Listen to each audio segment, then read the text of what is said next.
আলহামদুলিল্লাহ জিপি 5 পেয়েছি আমি। না, অনেক ভালো লাগতেছে আমার। ভালো সাপোর্ট আমার মায়ের কাছ থেকে পেয়েছি। না, যেরকম পরীক্ষা আমি রাত জেগে পড়তাম, আমার মা আমাকে অনেক বলতো যে রাত জেগে না পড়তে। তারপর পরীক্ষা হলে সে নিয়ে যেত আমাকে। প্রত্যেকটা মুহূর্তে সে আমার সাথে থাকতো যাতে আমি ভয় না পেয়ে যাই, যাতে পরীক্ষাটা ভালো দিতে পারি।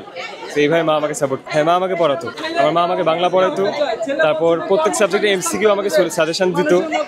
বাংলা দিতে সেকেন্ড পেপার আমি বাংলা আসলে তো ভালো পারতাম না, কিন্তু আমার মা আমাকে পড়ায় আমাকে ভালো রেজাল্ট করেছে। মা বাবার জন্য, মা বাবার সাথে থাকতে চাই সারা জীবন তাদের পাশে। তারা যেহেতু আমাদের শৈশব থেকে আমাদের লালন পালন করছে, তাদের সাথে অবশ্যই আমাদের থাকতে হবে।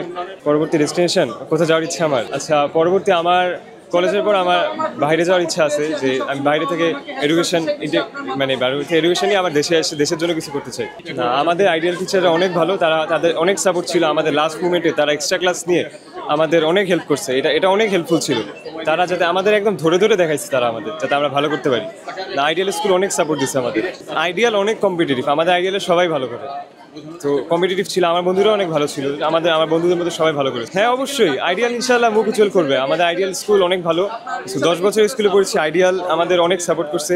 ইনশাআল্লাহ যদি এই গ্রোথে এই রেটে চলতে থাকে, আইডিয়াল ইনশাআল্লাহ দেশের নাম্বার 1 স্কুল থাকবে আজীবন। আমার নাম আতিফ ইয়ানাত, আমি সায়েন্স ডিপার্টমেন্ট থেকে পরীক্ষা দিয়েছি, ইংলিশ ভার্সন।